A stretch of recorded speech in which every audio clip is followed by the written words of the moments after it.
कृपा रावरे कीजिए। यहाँ साधन के अभिमान का त्याग है, अपने अधिकार का त्याग है। सजन सुध ज्यों जानो ज्यों लीजिए। मेरा कोई अधिकार नहीं है, आप जैसे चाहें मेरी सुध लें, मेरा कोई और नहीं है। तो साधन के अभिमान का त्याग। वैसे तो वो श्री कृष्ण की नित्य प्रिया हैं,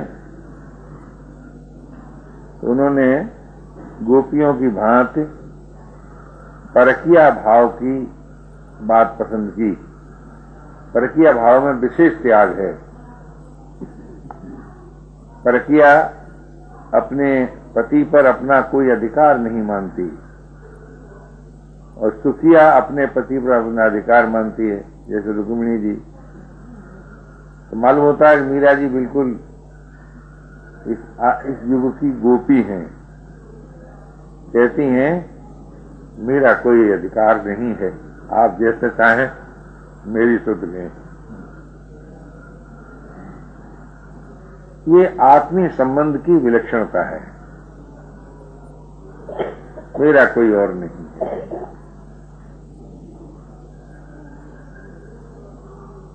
आगे दिन में मुझे भूख नहीं लगती, रात को मुझे नींद नहीं आती, इसका अर्थ क्या है? मीरा जी प्राण धर्म से ऊपर उठ गई। भूख लगना प्राणों का धर्म है और नींद आना ये कारण शरीर का धर्म है, कारण शरीर से भी ऊपर उठ गई। अब देखिए, उसके बाद तुरंत कहती हैं यह तन मानो अब शरीर से अलग है बिल्कुल। पल पल खींच रहा है। क्या हो रहा है? कैसे क्या खींच रहा है? ये जो गुणमयी माया से रचा हुआ जो शरीर था, वो अब प्रेम तत्व से में विलीन हो रहा है, प्रेम से निर्मित हो रहा है। यानी गुणमयी माया जो थी उसका प्रभाव नाश हो रहा है और भगवान की जो योग माया है उसका प्रवेश हो रहा है। हमको ये अर्थ समझ में आता है।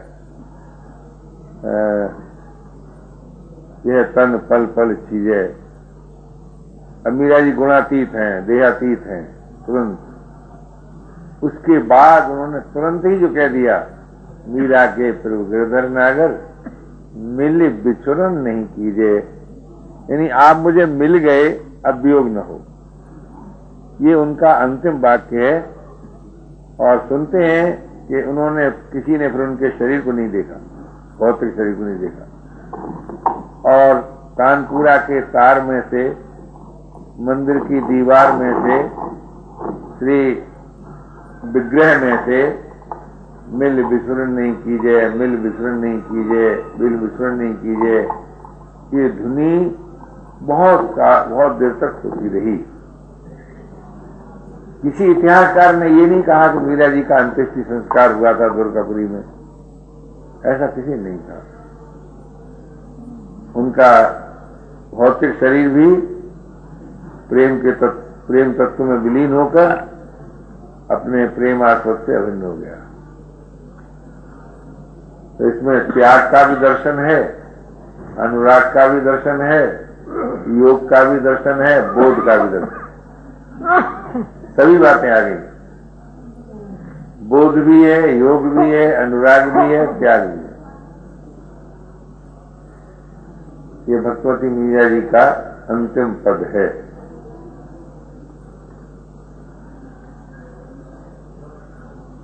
इसको आखिरी पद बताते हैं खोज करने वाले लोग।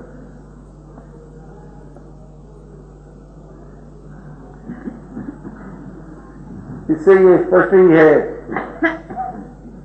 कि जो एकमात्र प्रभु को ही अपना स्वीकार करता है और ये अच्छी तरह जानता है मेरा कोई और नहीं है, और ये भली बात मानता है प्रभु मेरे हैं। एक बात जानने की, एक बात मानने की। मेरा कुछ नहीं है, मुझे कुछ नहीं चाहिए, ये बात जानने की है, ये मानने की नहीं है। और प्रभु मेरे अपने हैं, ये मानने की है, ये जानने की नहीं है। तो जानने से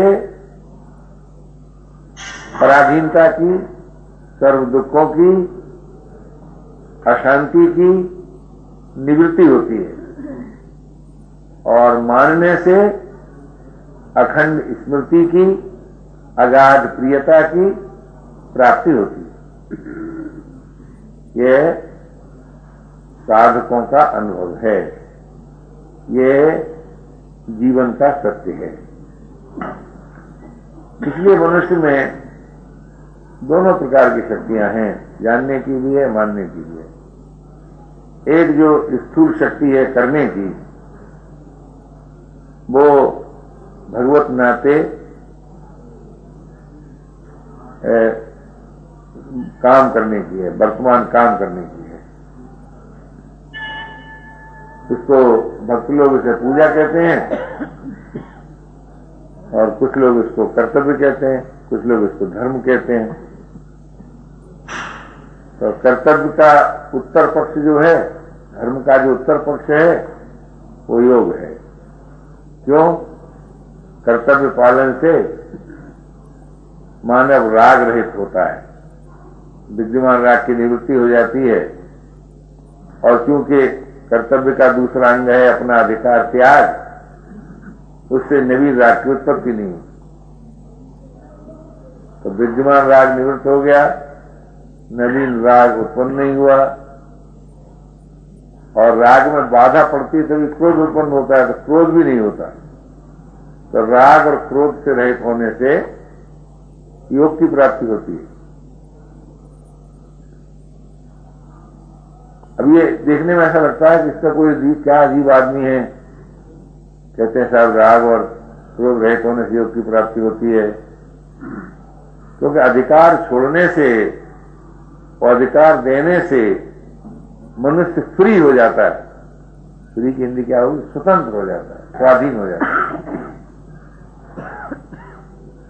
अधिकार देने से भी स्वाधीन हो जाता है, अधिकार छोड़ने से भी। फिर उसका संसार से कोई संबंध रहता ही नहीं। तो जिसका देना था दे दिया, लेना था छोड़ दिया, संबंध क्यों रहेगा? कहना चाहिए कि वो जीवन मुक्त हो जाता है। और वैसे देखा जाए वैज्ञानिक दृष्टि से तो कर्तव्य के अंत में योग की प्राप्ति हो जाती।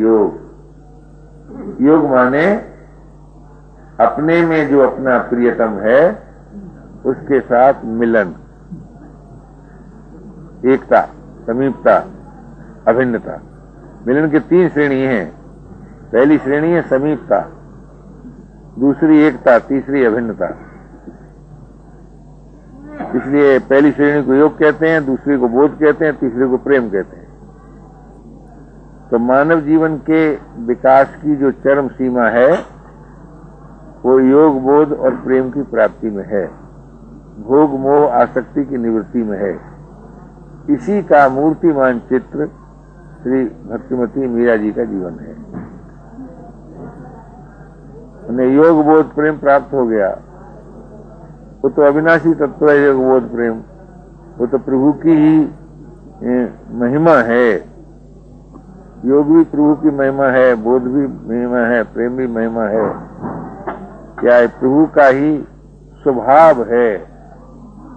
उसी से मीरा जी अभिन्न हो गई।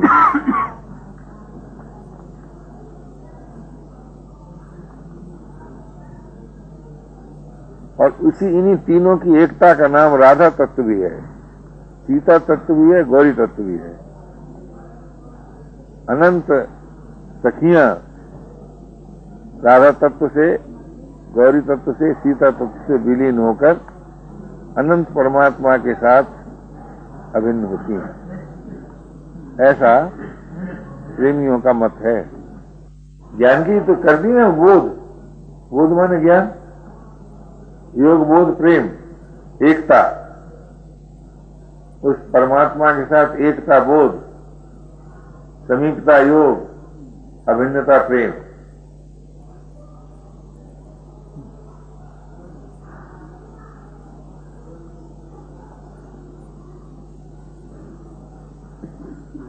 ज्ञान तो एक प्रकाश है ना, भक्ति एक रस है, योग एक सामर्थ्य है। यही सब तो चाहिए, सामर्थ्य भी चाहिए, ज्ञान का प्रकाश भी चाहिए, प्रेम का रस भी चाहिए। यही मनुष्य की मांग है।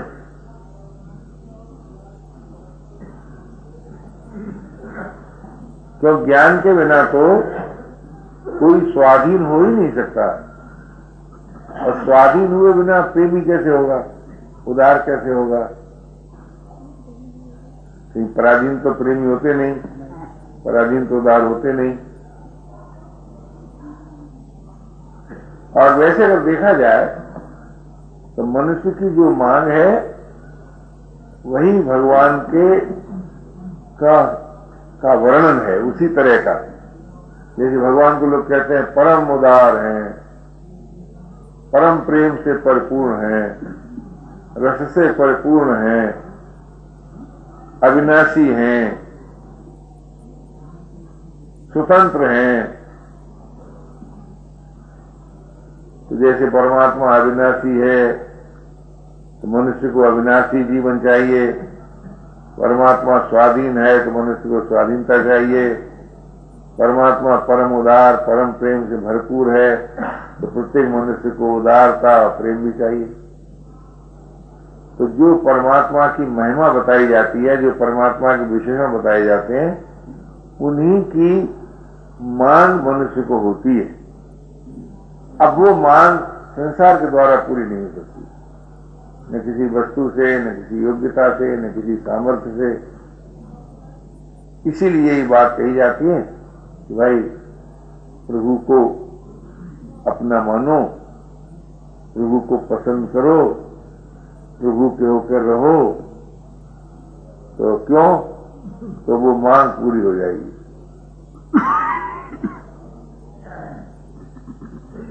किसी भी सामर्थ्य के द्वारा, योग्यता के द्वारा, वस्तु के द्वारा मनुष्य स्वाधीन नहीं हो सका, अविनाशी जीवन नहीं पा सका, रसरूप जीवन नहीं पा सका। इसलिए विवश होकर ये कहना पड़ता है कि जगत से परे, देह से अतीत अविनाशी जीवन है, स्वाधीन जीवन है, रसरूप जीवन है, ये कहना होता है। तो विवेकी जन उसको देहातीत जीवन कहते हैं और प्रेमी जन उसको भगवत प्राप्ति का जीवन कहते हैं। प्रेम में तो फिर क्या विश्वास के आधार पर कहते हैं? नहीं, प्रेम प्राप्त होने का विश्वास हो ही रह जाता, विश्वास हो ही जाता कि बोध हो जाता है। अगर जिसको अपना माना था उसमें जब प्रियता उदय हो गई तो उससे दूरी भेद भिन्नता रहती है क्या? तो मानना सदैव मानना ही रह जाए ऐसा नहीं होता, मानना प्राप्त होना हो जाता है।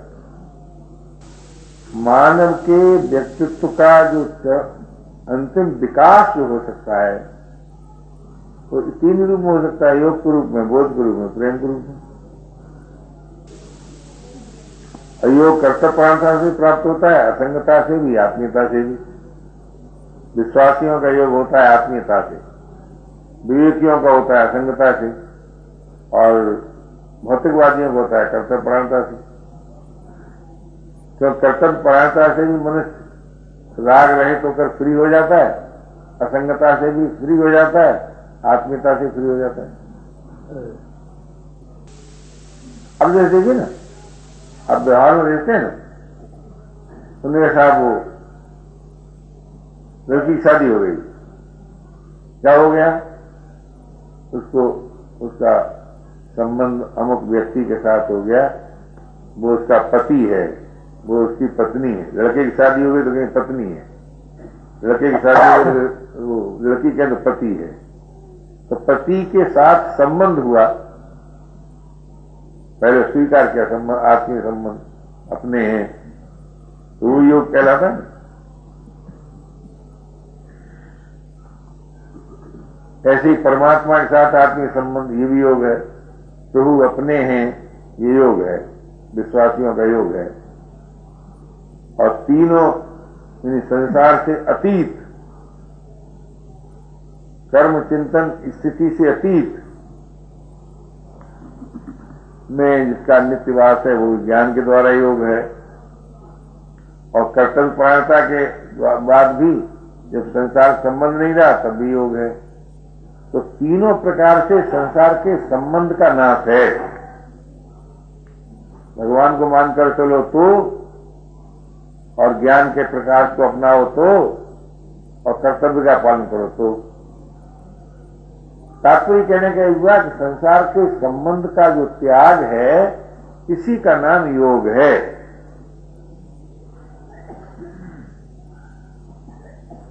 ऐसी कोई तीसरी चीज बीच में नहीं है कि संसार के संबंध को तोड़ करके अपने और परमात्मा के बीच में कोई और दूरी हो, फासला हो, कुछ तो नहीं है।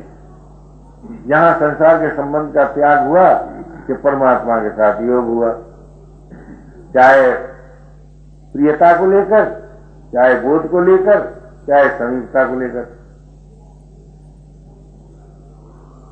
योग संबंध का तो एक ही स्वरूप हुआ। मेरे जानते संबंध से भी योग होता है ना। योग तो तीनों का फल है। अब देखिए भगवत गीता के 18 अध्याय, हर अध्याय के नाम फल अमुक प्रकार, विषाद योग, उन्होंने कहा अमुक योग, गुणामुख योग, योग ही लगाया सब में। योग माने जो जहां सब साधनों की एकता हो जाए। तो चाहे आप कर्तव्य निष्ठा को लेकर चलें, चाहे आप असंगता को लेकर चलें, चाहे आप आत्मीयता को लेकर चलें,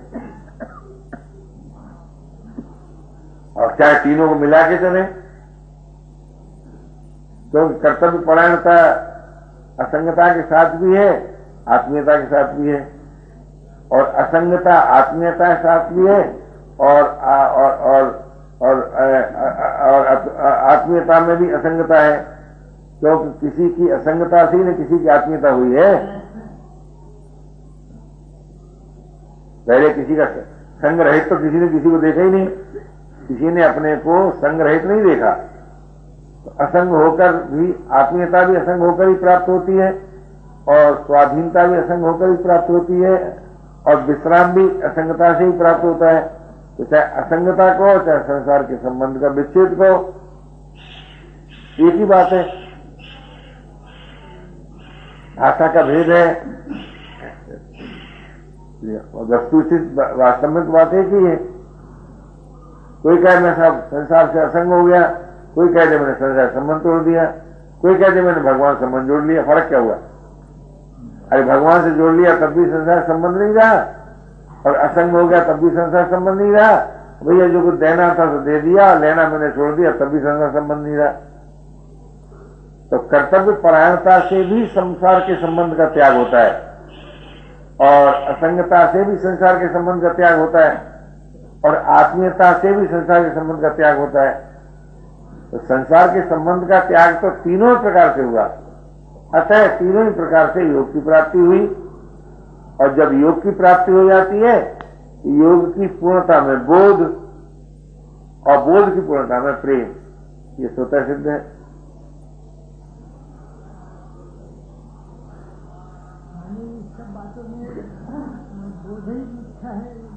नहीं, वो तो जिज्ञासु के लिए बोध मुख्य है, और भक्त के लिए प्रेम मुख्य है, और बीच का जो मध्यम श्रेणी का उसके लिए योग मुख्य है। तीनों दृष्टियों से तीनों के लिए एक चीज मुख्य है, लेकिन मुख्य रहते हुए दो चीजें उसमें सम्मिलित हैं। बोध पहले होगा, पीछे प्रेम होगा, योग होगा। योग पहले होगा तो पीछे बोध होगा, प्रेम होगा। प्रेम पहले होगा तो योग बोध भी होगा। ऐसा तो जीवन एक है।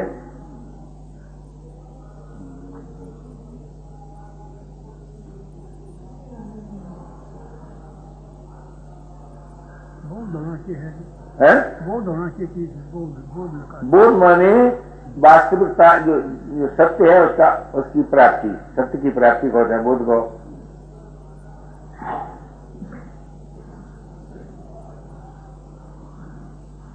जैसे अपने को शरीर मान के रखना ये बोध नहीं है ना, ये भूल है, ये प्रमाद है। ये प्रमाद की निवृत्ति का नाम बोध है। बोध माने भूल रहे कौन है, सत्य का निर्णय हो जाना बोध। वो नहीं, विवेक है, बोध नहीं।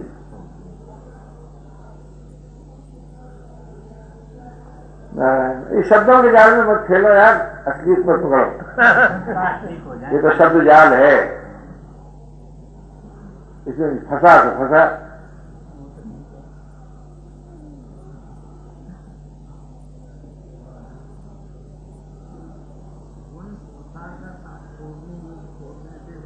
है? का जो मंद है, हाँ वो डूबने के बाद में फिर मांग रही क्या जाती है? नहीं, हाँ ठीक कहते हैं आप, एक तरह से मांग नहीं रह जाती। और इसी को मैंने बताया ना आपसे कि संसार के संबंध तोड़ने मात्र से ही योग की भी प्राप्ति होती है, बोध की भी होती है, प्रेम की भी होती है। वो एक स्वाभाविक है। जहाँ संसार का संबंध टूट जाता है वहां परमात्मा के साथ समीपता भी होती है, एकता भी होती है, अभिन्नता भी होती है।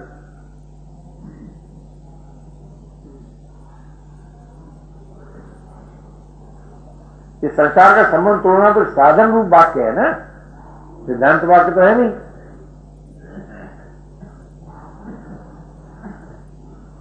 की जाना है तो मन का है जी, थोड़ी की जाना तो नहीं, जमन का है, जमन से समझ लेके तोड़ देना है, उसकी बात से मेरा नहीं है। हाँ, क्या बात, इसी से आपको निर्विकारता प्राप्त होगी, चिर शांति प्राप्त होगी, जीवन मुक्ति प्राप्त होगी, भगवत प्रेम की प्राप्ति होगी, भगवत प्राप्ति होगी।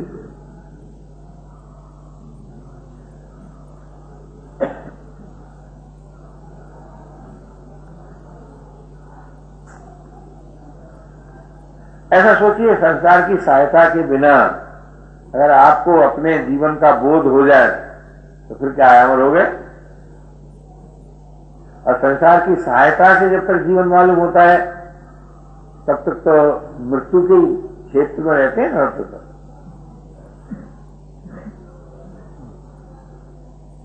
शरीर के रहने का नाम जीवन नहीं है।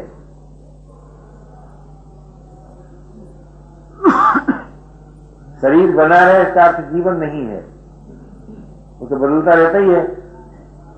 जन्म और मृत्यु का क्रम चलता ही रहता है, इसको जीवन नहीं कहते।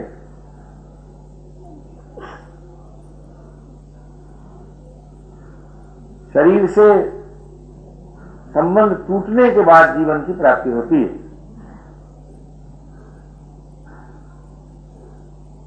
अगर आप ये अनुभव कर सकें कि बिना शरीर के भी मेरा अस्तित्व है, हो गए मुक्त पुरुष, फिर क्या है। और परमात्मा का अस्तित्व है तो भक्त हो गए, मेरा अस्तित्व तो मुक्त हो गए, मुझे कुछ नहीं चाहिए तो शांत हो गए, मेरा कुछ नहीं है तो निर्विकार हो गए।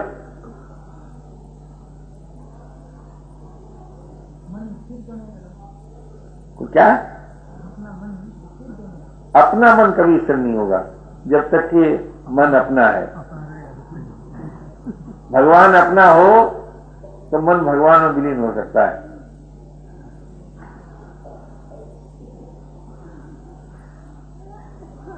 हम अपने मन को अपना मान करके कभी स्थिर नहीं कर सके, न कर सकते हैं। कोई कहते ही रहते हैं स्थिर से,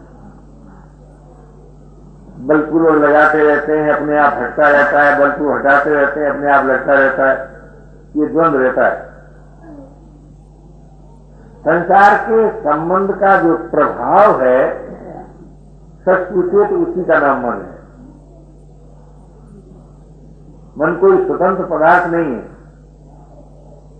संसार के संबंध का प्रभाव यानी संसार का जो आकर्षण होता है ना, तभी मालूम होता है मन है। तो जी चाहता है कि ये मिल जाए, कि जी चाहता है कि ये हो जाए, कि जी चाहता है कि ये हो जाए, तब मन का भास होता है। अगर संसार के संबंध का प्रभाव नाश हो जाए तो मन नाश हो जाए। ऐसे ही परमात्मा के संबंध के प्रभाव का नाम ही साधना है, और साधना कुछ नहीं है। परमात्मा के संबंध का जो प्रभाव आ जाता है जीवन में, उसी को साधना कहते हैं। शरीर का संसार का संबंध तोड़ना आएंगी वजह है। थोड़ा सा इस तरह प्यारा लगता है मेरे को, उनका सुख भोग के आकर्षण का सुख है ना, उसका त्याग। हाँ बात क्या है, मौज करो दोनों बात है, भोग भी करो योग भी करो, बड़ी बढ़िया बात है, काम चल जाएगा, चल जाए तो चला। भोग और संबंध तो एक साथ होता नहीं है। भोग का त्याग कहा महाराज, क्या कहा? नहीं, भोग के आकर्षण का त्याग, भोग का त्याग नहीं कहा, सुख भोगो और उसके आकर्षण का त्याग करो, ये कहा है। सुख भोग के आकर्षण का त्याग। हाँ, तो भोग तो रहा ना साथ में। भोग के आकर्षण का त्याग महाराज जी साथ ये करे कि भोग और आकर्षण से हाँ, वो एक साथ नहीं होगा ना। योग से भोग की रुचि नाश होगी, बिना योग के भोग की रुचि नाश नहीं होती, और बिना भोग की रुचि के नाश के योग नहीं होता।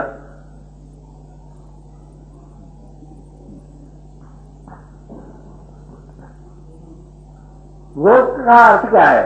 पराधीनता में भी जीवन है, रस है, सुख है, ये सुरक्षित बनी रहे, पराधीनता सुरक्षित बनी रहे, बढ़िया भूख लगती रहे, रुचिकर भोजन मिलता रहे, ये भोग हुआ।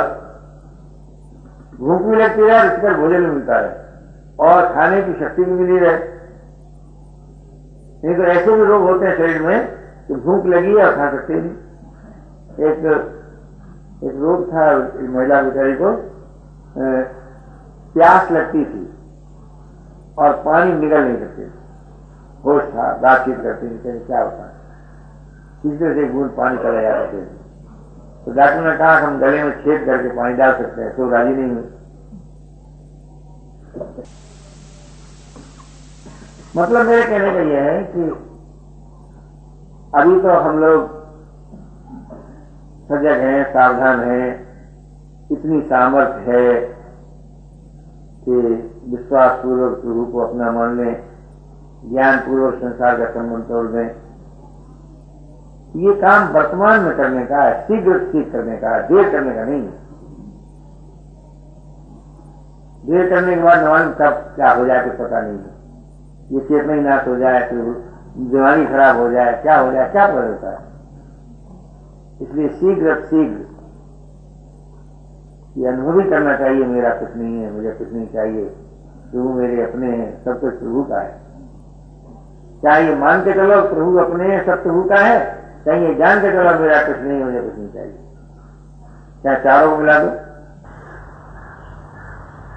आप विचार कीजिए, बहुत जरूरी बात है ये।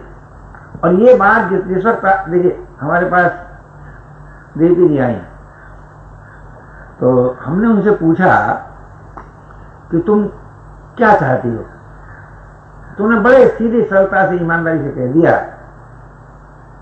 कि इतने बड़े संसार में मुझे कोई अपना करके नहीं मालूम होता। एक बात उन्होंने ये कही। दूसरी बात ये कही कि मैंने सोचा था कि मैं पढ़ लिख जाऊंगी, स्वावलंबी हो जाऊंगी, सदाचारी बनी रहूंगी तो मेरी मांग जो है पूरी हो जाएगी। तो वो भी मेरी नहीं हुई मांग पूरी। पढ़ लिख गई, सदाचारी बनी रही, समाज में सम्मान मिल गया, रोटी की सुविधा हो गई, फिर भी मैं इस अभाव का अनुभव करती हूं कि कोई मेरा नहीं और मुझे कोई अपना चाहिए। ये बात उन्होंने कही। और अनीश्वरवादी वो नहीं थी, लेकिन ईश्वरवादी होते हुए भी ईश्वर से विद्रोह करती थी, लड़ती थी। तुमने मुझे क्यों बनाया?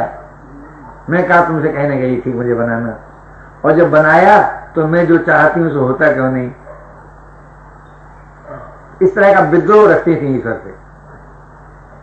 और कभी कभी जो मनोविज्ञान की पंडिता हैं और ये भी कहें कि मैं अस्पताल में एक दिन गई तो मैंने एक मरीज को इतना भयंकर दुख में पड़ा देखा कि वो घोर संकट में था।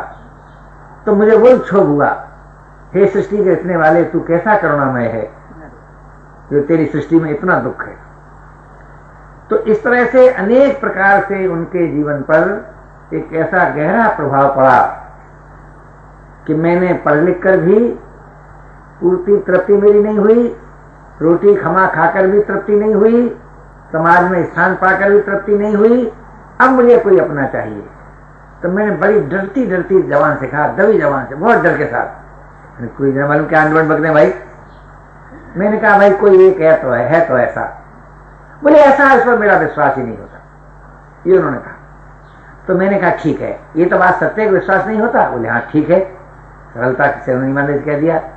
तो हमने कहा देखो वो हमारे मित्र हैं और हम भी उनसे प्रार्थना करेंगे, और तुम एक दफा ये तो कह दो कि तुम मुझे अपना विश्वास दे। मैं आपसे क्या निवेदन करूं प्रभु की महिमा कि वही देवकी जी आज यूं कहती हैं कि जब मैंने ये पसंद किया तो उन्होंने मेरे करने वाली बात भी की, अपने करने वाली बात भी की। मुझे तो आश्चर्य होता है कि आप भगवान पर बात करते हैं और निर्जीव होकर बात करते हैं। ये निर्जीवता नहीं चलती इस पर तुम प्यारे, इसमें हृदय चलता है, जीवन चलता है। भगवान यदि है, मैं आपके लिए कहता हूं, मेरे लिए तो है ही है, तो अभी भी वैसा ही है जैसा कभी था। उसमें कोई परिवर्तन नहीं हो गया है, उसकी महिमा नहीं घट गई है, वो कुछ बदल नहीं गया है, वो अभी भी वैसा ही है जैसा था। ऐसी बात नहीं है कि उसमें कुछ परिवर्तन आ गया हो। पर हम भगवान को जरा पसंद करते हैं क्या, चाहते हैं क्या? और नहीं, मैं आपसे पूछता हूं, आप जो चाहते हैं वो नहीं मिलता है, तब तक आप चैन से रहते हैं क्या? तो आपको चैन क्यों है? अगर चैन है तो साफ जाहिर होता है कि आप भगवान को भी चाहते नहीं है। नहीं, चैन क्यों मिला? मान लो भगवान न मिले, हमें विधि न मालूम हो, हमें तरीका न मालूम हो, हम न जानते हो कहाँ है कैसे हैं, लेकिन जिस जो हम चाहते हैं वो बात पूरी नहीं होती, तो आदमी को चैन से रहता है क्या जी? आप कैसे चैन से रहते हैं भाई? कैसे चैन से रहते हैं? अगर नहीं तो फिर आपका भगवान एक कल्पना है कोई आपकी अपनी, जरूरत हुई तो बैठकर भगवान की बात कर ली, जरूरत हुई अपना और काम कर लिया। आप सोचिए, किसी का लड़का खो जाए, उस माँ के हृदय को देखिए क्या दशा है, क्या दशा होती है देखिए। फिर तो क्या उतनी भी तो योग्यता हमें आप में नहीं है? क्या आप किसी चीज के लिए व्याकुल नहीं होते हैं? क्या होते हैं? ऐसी बात नहीं है कि आपके जीवन से व्याकुलता निकल गई है, ये नहीं है। जिस बात को आप पसंद करते हैं वो बात पूरी नहीं होती है तो आप व्याकुल भी होते हैं, आप क्षोभित भी होते हैं, आप पूरी पूरी कोशिश भी करते हैं। तो मैं आपसे पूछना चाहता हूं कि जो परमात्मा सदैव सभी का है, उस परमात्मा से आप दूर कैसे हो गए? उसको आप भूल कैसे गए? कैसे भूल गए भाई? आप विचार कीजिए। तो आप ये जो सोचते हैं कि कोई तरीका बताएगा, कोई विधि विधान बताएगा और उससे मुझे परमात्मा याद आ जाएगा, तो टेक्निक हमको मालूम है। हम चेला बनाना जानते हैं, हमने बचपन में बनाए बहुत से चेले, और तुम वो बना सकते हैं और 12 वर्ष अटकाए रहे। ये बात थोड़ी कि नहीं जानते, पर वो पेशा हमने जरा ढीला कर दिया। क्यों? लोग फिर हमको पढ़ने लगते हैं, भगवान को भूल जाते हैं। आप देख लो, आंख खोल कर देख लो, जिन लोगों ने ज्यादा भगवान की बात सुनाई लोगों को, उन्होंने भगवान तो नहीं पकड़ा, पर सुनाने वाले को कस के पकड़ लिया। तो जैसे कोई डूबने वाला खुद पकड़ लेता है तो बचाने वाले को डुबाई देता है।